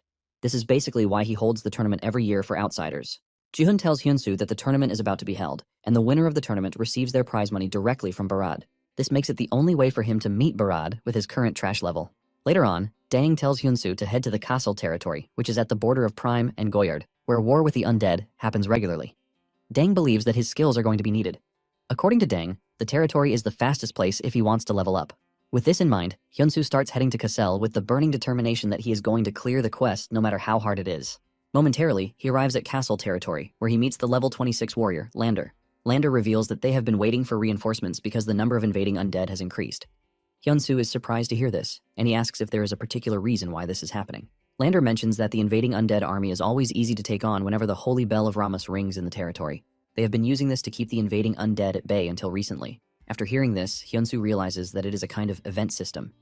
Apparently, the Holy Bell shattered into pieces, and because they have no idea what they are supposed to do, they have been asking for reinforcements to help their defenses. However, the undead army has started to notice that something is wrong, and they are gathering in large numbers. Hyunsu then asks Lander if the bell can be repaired. This is when it finally dawns on Lander that Hyunsu is from Dang. Hyunsu confirms this, saying he was sent by Dang, the blacksmith of the sword tower. When Lander realizes this, he gets more serious, and he reveals that they have been waiting for him. He urges him to follow him because they need to meet the commander. Moments later, they meet Commander Cal. Cal offers Hyunsu a proper greeting since he is from the Great Dang. When Cal hears Hyunsu's plan to repair the Bell of Ramas, he tells Hyunsu that the bell is basically unrepairable. Hyunsu is shocked to hear this, and Cal explains that they have tried to restore the bell countless times but have never succeeded once. Everyone who has tried has come to the same conclusion that the bell is an irreparable artifact. However, there is still one of them who is still in castle, and they are looking for a way to repair it. Even though the said person is trying her best, Cal believes that it is nothing but a waste of time. Apparently, the smith is already at level 290, but they were not able to do it. Cal then asks Hyunsu about his level, and Hyunsu reveals that he is still on level 13. The commander and his subordinate are shocked when they hear this. Cal then humbly tells Hyunsu that it would be better for him to find someone of his level to help because the territory is on the brink of destruction, and they can't afford to waste a second. The commander is still telling Hyunsu how he needs to protect the territory when a soldier comes running over to tell him that the undead are invading the eastern wall. Basically, a horde of ghouls is swarming into the area. Cal immediately tells his people how essential it is that they defend the main gate. As Cal is about to leave, he calls Lander with him, and he tells Hyunsu that everything that he has told him so far is a secret that must not get out. Hyunsu assesses the situation and believes that he might be able to pull off the quest, the same way he did with the orcs. The quest officially opens, telling Hyunsu to defeat the invading ghouls and protect the castle gate. Just as the soldiers reported, the undead army has started climbing the walls in large numbers. Hyunsu joins the fight as he aims his bow at the invading undead army. Lander tells him that the undead soldiers are hard to kill without a weapon imbued with holy power, which is why they need to aim for the same spot multiple times to effectively end them. However, Hyunsu shows him just how effective he is when he takes down a ghoul's head with just a single shot to the head. Lander is shocked to see this since there is no holy power in the weapon that Hyunsu is using. Without holding back, Hyunsu continues firing his weapon at the annoying undead monsters. Hyunsu alone is able to deal so much damage to the undead army that it breaks down their formation. Hyunsu pushes them back, giving the soldiers breathing space. The soldiers waste no time as they start cheering for Hyunsu. Even Lander is excited, and he confidently tells the undead army that they are done for. Hyunsu heaves a sigh of relief because things are going much easier than he thought. Suddenly, things go south when a giant siege ghoul appears. The system gives him the new task of defeating the terrifying monster. With just a single step, the giant ghoul is able to wipe out a bunch of soldiers. The ghoul is so big that its height overshadows the castle walls. The soldiers start screaming in fear, and they conclude that Cal might be their only hope. However, this is no-go area because Cal is busy defending the gate and doesn't have the luxury of sparing any of his men. Lander sees this and realizes that the walls are going to be crushed. Just then, Hyunsu says he is going to draw the ghoul's attention. Lander is still asking how he plans to do this when Hyunsu leaps off the wall and charges toward the giant ghoul by himself. Lander tries to stop him, telling him that it is dangerous to go alone, but there is no stopping Hyunsu. He switches from his bow to his sword, and he jumps down the castle walls to find himself facing the giant ghoul. Since his mission is to defeat the giant ghoul, this is exactly what Hyunsu plans to do. Hyunsu dashes toward the giant ghoul, and this is enough to get its attention. The ghoul chases after Hyunsu, and it turns out that his plan to lead the ghoul away is working. However, Hyunsu finds himself in a tight spot, where he is trying hard to stay alive because the giant ghoul is pretty fast. Since the giant ghoul is pretty stubborn, Hyunsu swaps weapons again. Once the ghoul reaches him and stands directly above him, Hyunsu fires the bow with the confidence that the ghoul is done for. The arrow travels at a blinding speed and it hits the ghoul right on the head. The ghoul screams out loudly, but by the time the ghoul turns to look at Hyunsu, he realizes that his high-powered arrow was not able to do anything against the giant ghoul. The ghoul angrily kicks Hyunsu before he gets the chance to react. Just one kick from the ghoul ultimately drops his health points below 10%. As he is thrown to the ground, Hyunsu is informed by the system that he will be automatically logged out of the game once his HP hits 0%. Hyunsu is pissed off by this because he is not ready to go out in such a trashy manner. Hyunsu manages to get himself off the ground because he is not ready to suffer a forceful exit from the game. He knows that he is going to lose his chance to participate in the Goyard martial arts tournament if this happens. And if this happens, his father's hospital bills and his own treatment, and even his plan to take back the blacksmith shop, will all be impossible to achieve. Hyunsu is bravely determined to change his reality, which is why he started the game in the first place. And because of this, he can't afford to give up. Hyunsu grabs his bow and he fires another round of arrows into the ghoul's leg. This is enough to cause it severe pain, and it screams out loudly. The ghoul gets angrier as he starts moving toward Hyunsu. At the same time, Hyunsu's health points drop below 3%. But even with this, Hyunsu is not ready to give up. Hyunsu pulls his bow to the limit, and just when he is about to fire, the string snaps and it breaks. Hyunsu finds himself at the mercy of the ghoul. Before he can do anything, he is smashed by the ghoul's giant hand, and this drains his HP to 1%. Hyunsu suddenly finds himself in a weird space, and he starts wondering if he has finally reached the end. However, Hyunsu still doesn't want to give up. He raises his hand as if he is trying to reach for a ledge to help him up. Just then, the system informs him that he has met the special condition needed to acquire a new skill. Apparently this happens when a god blacksmith's health points go below 5%, but they have a strong desire to fulfill. The new skill he got is the god's emergency crafting, which allows him to begin emergency crafting. The only condition is that he has to craft the weapon within 20 seconds. In addition to this, he can only use the weapon for 30 seconds. Hyunsu realizes that he finally got the chance he was praying for. Since he is looking for a way to clear the quest, he grabs the hammer and the materials he needs. While doing this, his 20 seconds are already running out. Hyunsu quickly gets to work, and he pounds the steel aggressively. Just before the time runs out, Hyunsu completes the crafting of his desired weapon.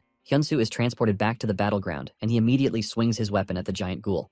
This delivers a powerful clean cut through the ghoul's body.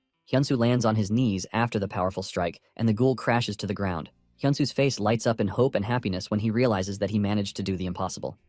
The system informs him that he has defeated the ghoul, and because of this, he gained a ton of experience. However, he loses consciousness before he gets the chance to celebrate. Lander comes rushing toward him while calling his name frantically.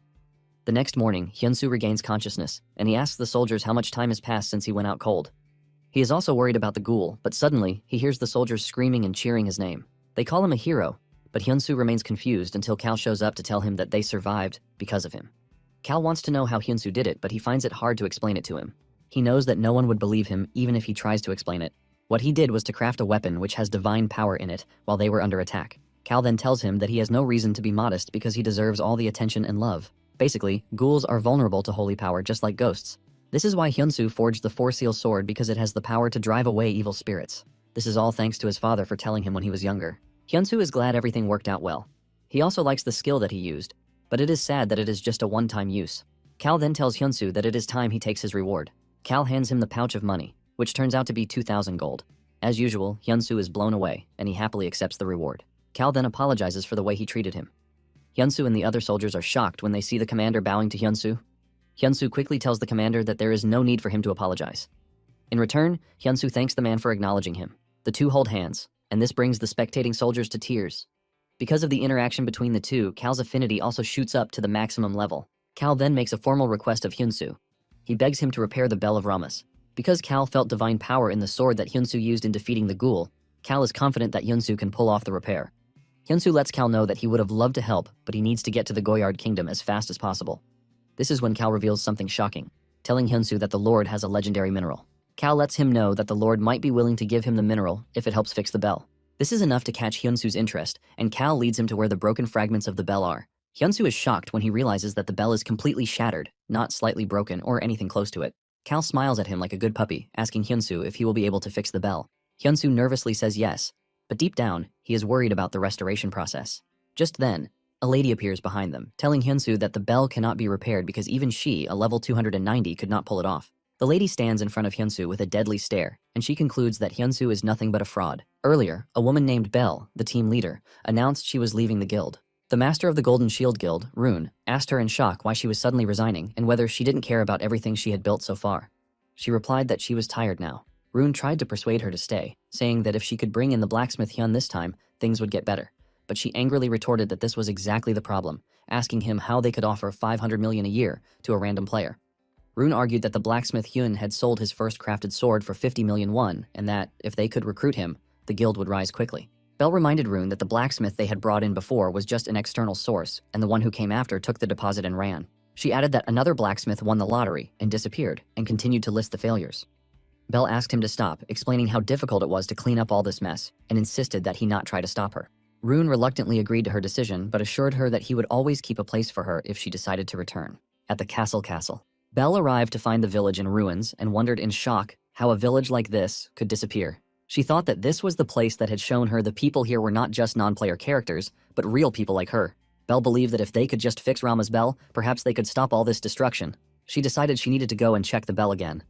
When she reached the bell room, she was surprised to find Hyunsu there. She accused him of being a fraud. Hyunsu replied in confusion, asking who she was to say that. She answered that she was a blacksmith of a much higher rank than him. Captain Carl intervened and asked everyone not to fight. He introduced Belle as the advanced blacksmith he had mentioned earlier, and introduced Hyunsu as the person who had helped eliminate the ghouls. The captain cheerfully added that, on top of that, Hyunsu now said he would fix the bell. Belle wondered to herself how a level 38 player could help eliminate ghouls and now claim to fix the bell. Belle accused Hyunsu of trying to take advantage of the deteriorating situation in the castle region. Hyunsu, tired of her rant, asked her what she had been talking about since she arrived. He then ignored her and began to examine the bell fragments, wondering if they had changed in some way. A system window appeared confirming that Rama's bell was imbued with holy power, was completely destroyed and that repair was impossible. Hyunsu concluded that there was no chance of repair through traditional methods. He then took a hammer and struck one of the fragments with force. Bell screamed in terror, telling him to stop. Hyunsu spoke calmly and explained that restoration was indeed possible. Bell angrily asked him if he didn't understand the meaning of unrepairable artifact. At that moment, a soldier rushed into the room shouting for the captain and told them that the undead were pouring in massive numbers. Everyone was shocked. A system window appeared, and Hyunsu initially thought it was a new quest, but he realized it was an update notification. The notification announced that the castle region update had begun and that after the update was complete, the updated region would be created. They realized the region was turning into a land of the undead.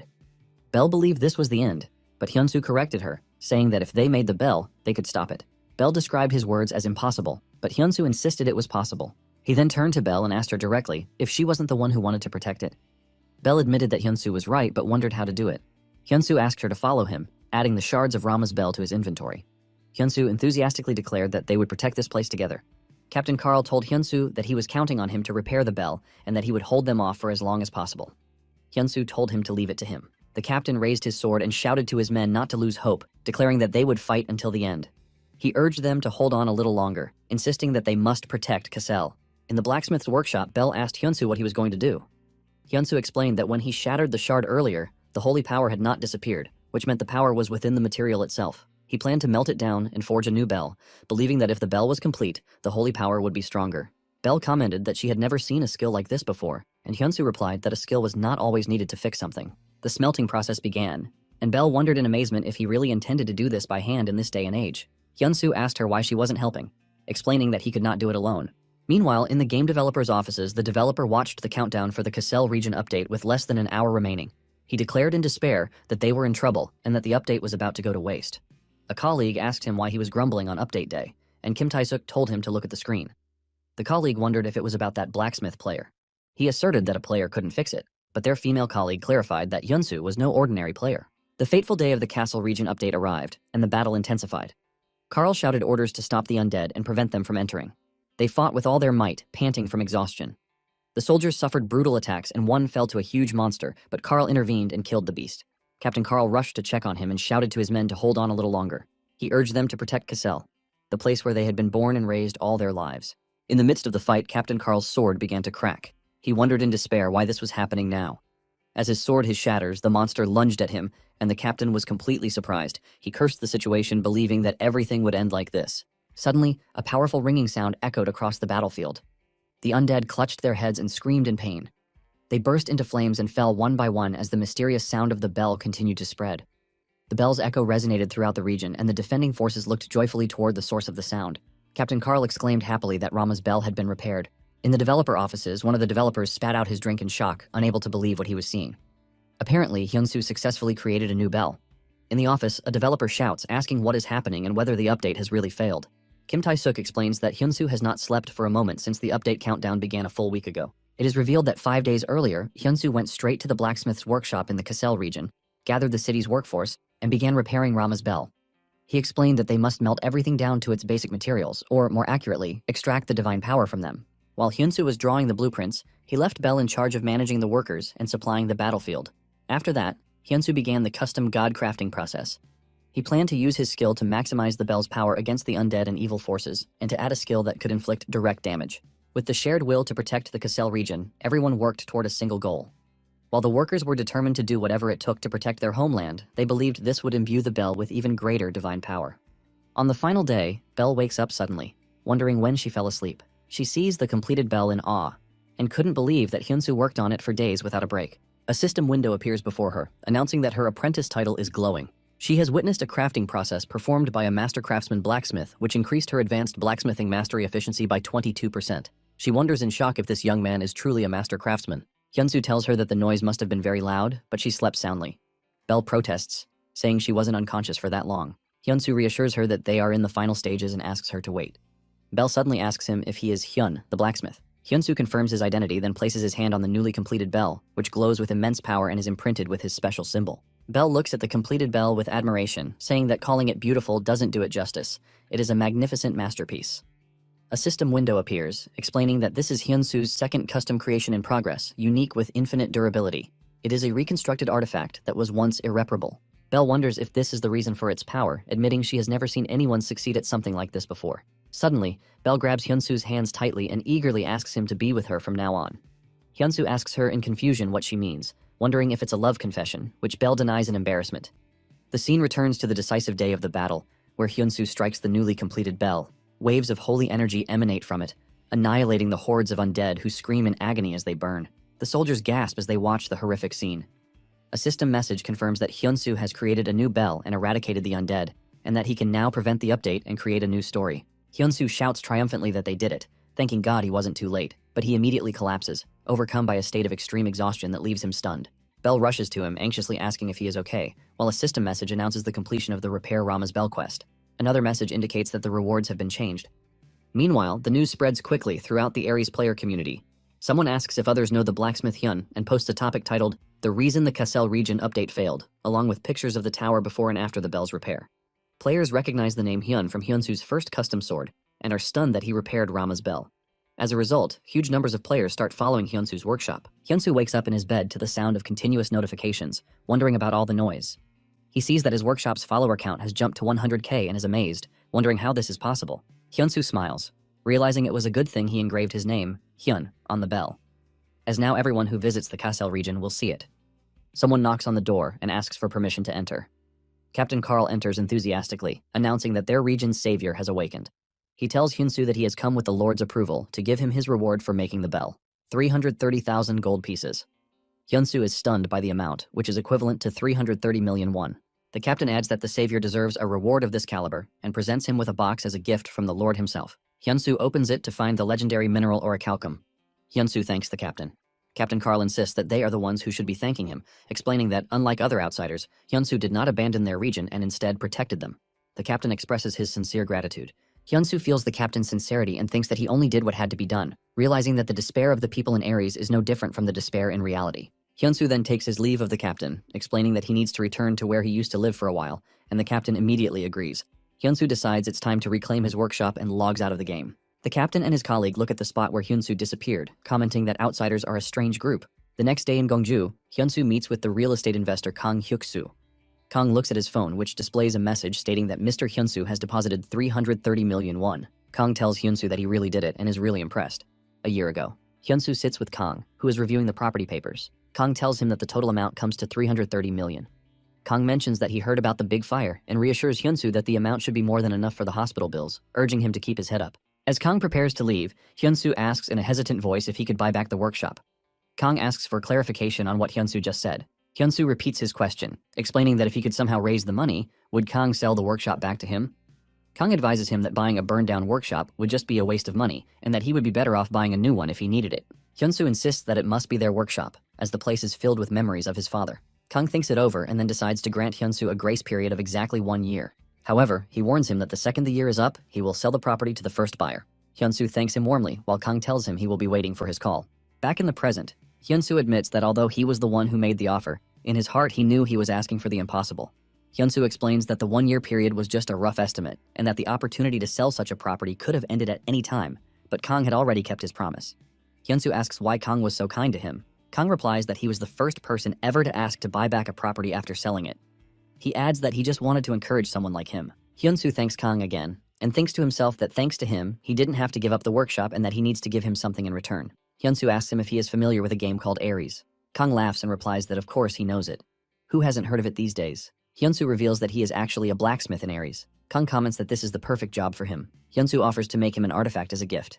Kang excitedly asks if he can make him a custom piece regardless of the effect type or level. Hyunsu smiles and replies, "Of course," promising that he will make him anything he wants. Hyunsu enters a tavern where Belle calls him over to sit with her. This is the first time they have seen each other since the undead incident. Belle complains about how hard it was to find him, and Hyunsu apologizes, but she says she was just kidding. Belle properly introduces herself, explaining that she was the chief strategist for the Golden Shield Guild and the one who built the guild into what it is today. She adds that on that day she became certain of one thing, that Hyunsu would one day become one of the top-ranking players. Therefore, Belle gets straight to the point. She tells him that when he eventually creates a guild, she wants to be its first member. Hyunsu jokingly reminds her that she was calling him a scammer. Belle immediately apologizes but justifies her stance by saying anyone would have misunderstood in that situation. Hyunsu tells her he was just kidding and that he is also looking forward to working with her, and they shake hands. But before that, Hyunsu decides to tell her his plans. Belle is shocked to learn that Hyunsu is going to meet the Sword King Barad, one of the 10 legends. Hyunsu confirms that he will enter the Joyard martial arts tournament and wonders if the winner will receive their prize from Barad himself. Belle confirms this but is worried, explaining that this tournament is a gathering of rising stars from all over, and it's no joke. Hyunsu simply replies that this is exactly why he must win. Belle wonders how he can say that so simply, and if he can even taste his food. Hyunsu reassures her not to worry and tells her that he will aim for the top using his specialty, leaving her puzzled. The day of the Joyard martial arts tournament arrives. The tournament's head, Beckel, welcomes the outsiders. He announces that the tournament will begin the moment he steps off the stage and that they will all face monsters shortly. He adds that although they may not be able to see him, His Majesty King Barad is watching them, so they must be on their best behavior. He wishes them luck, and a system window announces the start of the tournament. Suddenly, the ground begins to shake. Apparently, a massive golem appears, and the system announces that the first mission is to survive the golem's attack with a 1-hour time limit. The participants rush into battle enthusiastically, with one expecting a golem to be the first opponent. A system window announces the first trial of the tournament. Whoever kills the stone golem, level 109, will receive a reward. A participant is surprised by the golem's high level, wondering if it was always this high and noting that the first round is supposed to be easy.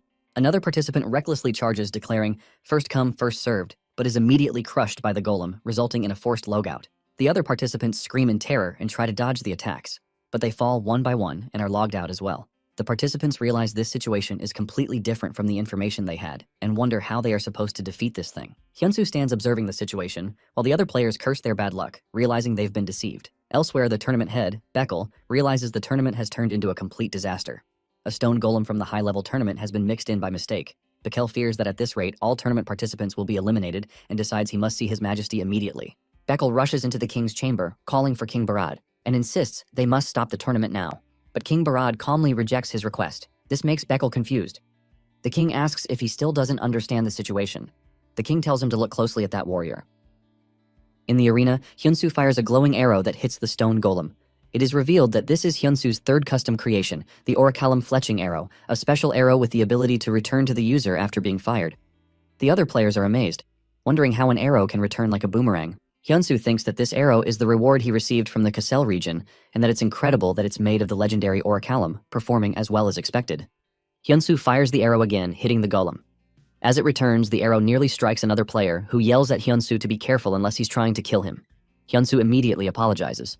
As a result of the hit, the stone golem is stunned for 4 seconds. The players shout that the golem is stunned and that this is their chance to attack. They launch an all-out assault, but the golem recovers and retaliates with an AoE attack, sending them flying. The golem then locks onto Hyunsu and charges at him. Bro is definitely cooked. One player shouts that they just need to hold on a little longer and it will be over, and another yells at Hyunsu to run. The players take the brunt of the attacks and struggle to stay alive. At the last moment, Hyunsu switches his weapon to his daylight sword, declaring that it's not over yet. He blocks the golem's massive blow, but the force of the impact throws him to the ground. Back in the castle, Beckel pleads with King Barad, saying they must stop the tournament now and pointing out that the participant seems to have reached his limit. The king watches with interest, and suddenly something unexpected happens that catches his attention. In the arena, despite having fallen, Hyunsu uses the emergency god crafting skill again. The crafting process is complete, resulting in the Damascus Waldo, a weapon specifically designed to cleave through stone. With a single powerful strike, Hyunsu successfully defeats the stone golem. The Damascus Waldo disappears, as it was an emergency creation, while Hyunsu receives a flood of level-up notifications. Hyunsu is amazed to realize his level has increased by 14. The other players look at him in disbelief, wondering how he managed to defeat it. Hyunsu asks them in confusion if they weren't supposed to defeat it. The players reply that the mission was to survive, so how could they possibly defeat a monster with such a huge level gap? They explain that the trial consists of 3 stages, and the appearance of this golem had already disrupted the balance. It wasn't there to be defeated. Hyunsu now understands the situation. Suddenly, he feels extremely dizzy and loses consciousness. The other players gather around him, wondering if he has fainted, and notice that he hasn't been logged out.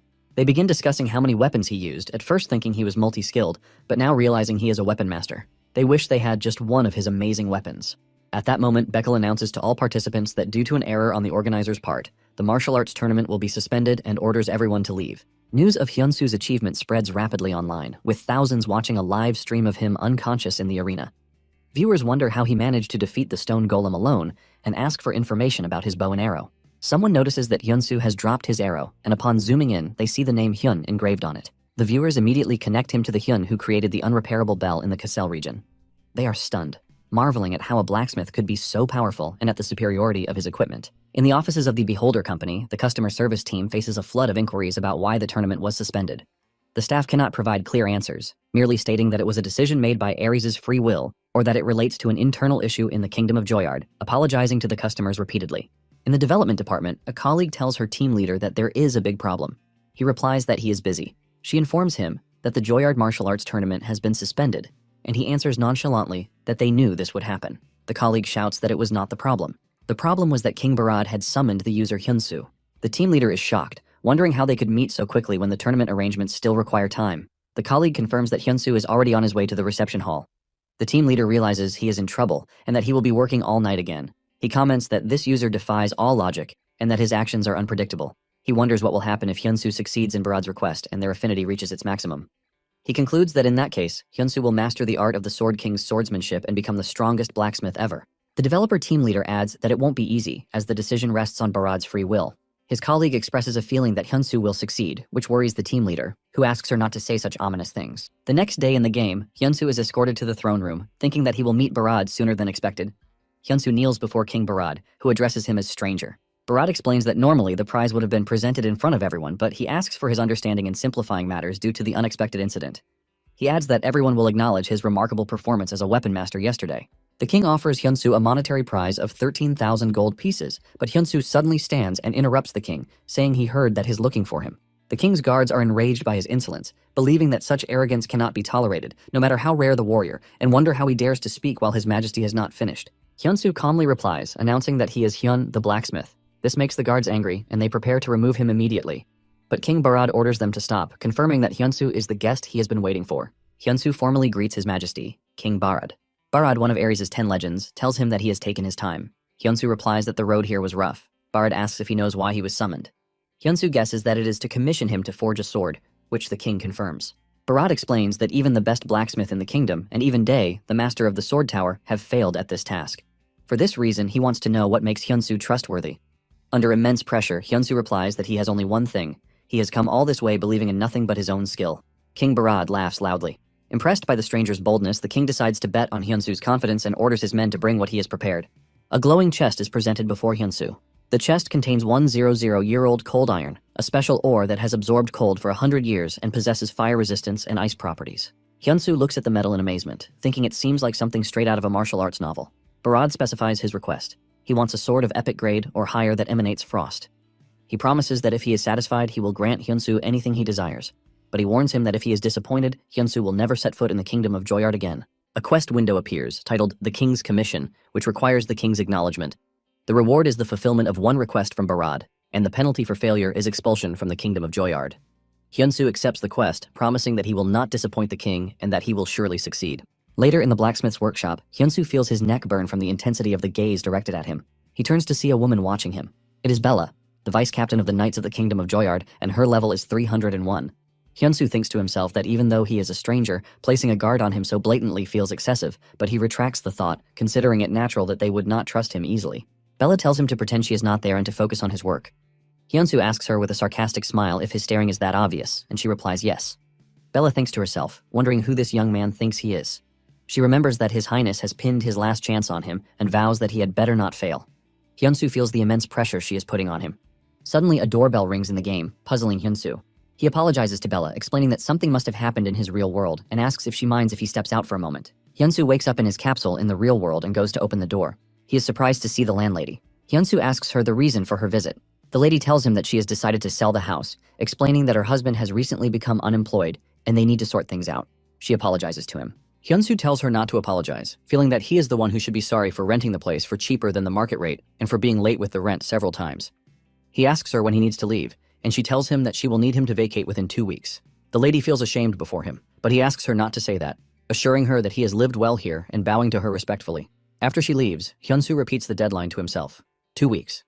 Hyunsu feels exhausted.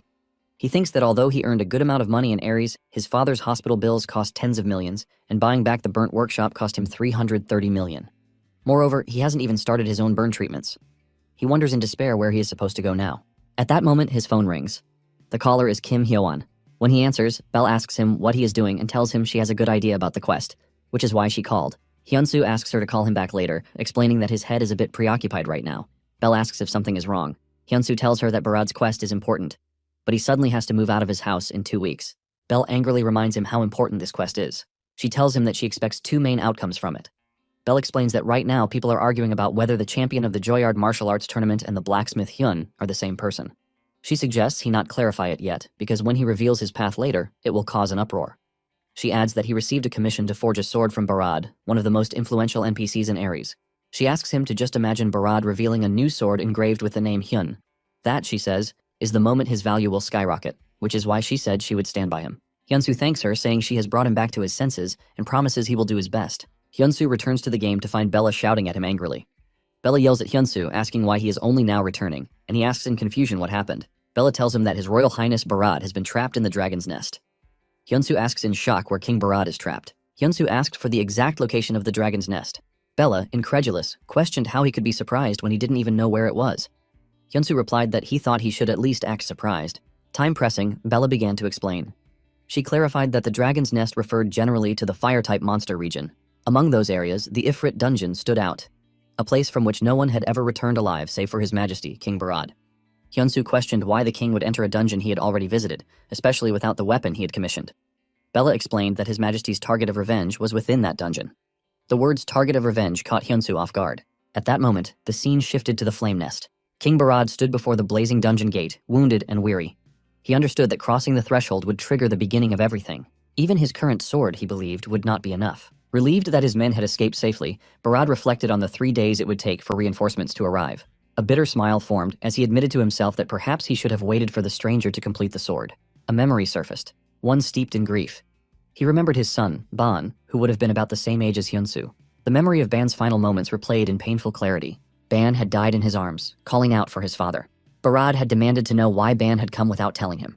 Ban had explained that he believed conquering the dungeon would make him a son his father could finally be proud of. Yet, realizing too late that he was not strong enough, he had apologized. Barad had pleaded with him to hold on, to cling to life. But Ban had apologized once more before breathing his last breath. Still haunted by that moment, Barad now recognized that he should have waited for the sword, but letting Ifrit escape was unthinkable. He had waited years for this opportunity. Steeling himself, he stepped forward into the blazing gate. Back in the workshop, Bella continued her explanation. Since the prince's death, His Majesty had tried every means to hunt down Ifrit, but the monster had evaded capture until now. This, she said, might be the king's final chance. Though she admitted struggling to place her trust in a stranger like Hyunsu, she acknowledged that there must be a reason His Majesty had entrusted him with the task. Lowering herself, Bella bowed as a knight of the kingdom of Joyard and begged Hyunsu to save the king. An emergency quest appeared, a sword that can save the king. The objective was to forge a blade capable of rescuing King Barad. The reward was an increase in Bella's trust. The penalty was Barad's death. Hyunsu reflected on the king's loss. He remembered the day when he too had almost lost everything to flames. A question echoed within him. If his family had died that day, could he have moved forward as Barad had? With resolve, he pledged to do everything he could. Returning to the forge, Hyunsu began to work intensely. Sparks flew as he hammered the cold iron, then plunged it into water. He recalled that Ifrit's heat could melt even unique-grade weapons. To stand a chance, the new weapon would need to surpass that tier. His focus shifted to the unsolvable effect of the frozen stone. As his concentration deepened, a system window appeared, indicating his understanding of the 100-year-old cold iron had evolved. Another notification followed. The spirit of the blacksmith had been activated. According to the system, Hyunsu had immersed himself in the work more than anyone else. Passion, determination, and empathy had drawn him into a state of absolute focus. The announcement declared the forging of Hyunsu's first legendary grade sword. From the workshop, a brilliant light burst outward. Bella, sensing the intensity, wondered if the sword was complete. Hyunsu stood with the newly forged blade glowing in his hand. With steady determination, he declared that it was time to save His Majesty, King Barad. In the flame nest, Barad cried out in pain, collapsing under a powerful strike. Though wounded, he rose to his knees, refusing to surrender. Before him stood the leader of the flame nest, Ifrit, level 409. Immediately, King Barad leaps forward, waited long enough for this moment. King Barad then charges his sword with an aura and successfully lands a slash. However, it seems it doesn't have an effect as Ifrit only regenerates its body. Ifrit then turns around and tries to sneak attack from the ground, but fortunately, King Barad jumps away in time. As he was running away, Ifrit's fire began to engulf King Barad's sword and turned into a tornado attack, melting his only sword. Ifrit then charges an attack and attacks King Barad multiple times, but he easily avoided this all. This enrages Ifrit and unleashes a wide flame attack that traps King Barad in the flame. Unable to stand up, he cursed at himself. Ifrit raised his weapon for the finishing strike, hurling a flaming spear toward King Barad. At that moment, a massive icy sword appeared out of nowhere, intercepting the attack. Hyunsu and Bella had arrived just in time. Bella shouted to Barad, urging him to use the new sword. The king grasped the glowing blade that had been thrown before him. A system window appeared, displaying the sword's details. It was Hyunsu's custom creation equipped with astonishing powers, plus 343% fire resistance, plus 194% ice attack power, and an extraordinary plus 397% increase in ice attack power against fire monsters. The weapon also possessed an active skill known as Frost Blossom. Hyunsu called for the king to use it. Barad gripped the sword tightly as icy power surged through it. He activated the Frost Blossom skill, sending a mighty wave of frost sweeping across the battlefield. The frozen surge countered the fiery onslaught, and Ifrit screamed in agony as the cold devoured his flames. Declaring that the battle was finished, Barad lunged forward and delivered a finishing blow that was so powerful it cut Ifrit's body in half. The system announced that the boss monster had been defeated. Relief washed over Barad. For a fleeting moment, he believed victory had been achieved. But suddenly, Ifrit's body glowed ominously, swelling with destructive energy. Hyunsu wondered aloud what was happening. Bella recognized the danger and realized that some monsters self-destructed at death. In an instant, the entire dungeon was engulfed in massive flames. Bella screamed for him to escape, warning of the danger, but the king ordered her to stay back. Calling it a royal command, he accepted his fate. Looking down at the locket that held his son's picture, he thought to himself that it was time to end everything. Bella's heart sank in despair. She knew she had to save her king, yet his command bound her. Conflicted, she stood frozen in place. Hyunsu stepped forward. He declared that he would go in her stead. Using emergency god crafting, he forged a flame-resistant shield and pushed into the flames. While walking, he called out to King Barad. The King Barad demanded that he leave, claiming he had already done more than enough. Hyunsu refused, insisting that he had come to accompany him and would not leave him behind. Hyunsu's eyes fell on the locket. He asked if the king's decision was because of the one within it. Barad admitted the truth. Because of him, his son had perished, and he could not bear to live with such shame. Hyunsu asked if he truly believed his son would want this. This makes King Barad angry, and he grabs Hyunsu by the collar, shouting that he dared not speak of such things. The grief of losing a child, Barad cried, could never be understood by anyone. Hyunsu conceded that he could never know such pain, but he confessed that he too had faced despair. His father lay in a coma, and each day he had prayed for him to awaken. Though those prayers had not been answered, he had found peace simply in the fact that his father was alive. With quiet resolve, Hyunsu told Barad that surely his son would have wanted the same. Tears filled Barad's eyes as Hyunsu urged him to let his son rest in peace. In his vision, he saw Ban smiling. Choked with emotion, Barad apologized again and again, admitting his own foolishness. Hyunsu whispered that he must continue to live, that he should strive to be the kind of father his son could be proud of. At last, Barad nodded. He agreed, saying he must not remain a shameful father. As Hyunsu carried King Barad, they successfully emerged from the flames. Bella rushed toward them, crying out in relief and asking if His Majesty was safe. Hyunsu reassured her that Barad was fine, then added that he would be gone for a while. A system message appeared, announcing that his health points had reached 0 and that he would be forcibly logged out. Before vanishing, he comforted her with the reminder that strangers did not die and completely logs out. Bella stood frozen in shock as Barad collapsed into her arms, whispering that the boy had saved him. She shouted his name, urging him to remain conscious, but Barad drifted into unconsciousness, a faint smile lingering on his face. Hyunsu awoke in the real world. A system notification informed him that due to the forced logout penalty, his level had decreased by 1. Well guys, that's the end of the video. If you like this video, comment next part in the comment section. Also subscribe to the channel, hit the bell, and like the video. Thank you for watching and see you next time again.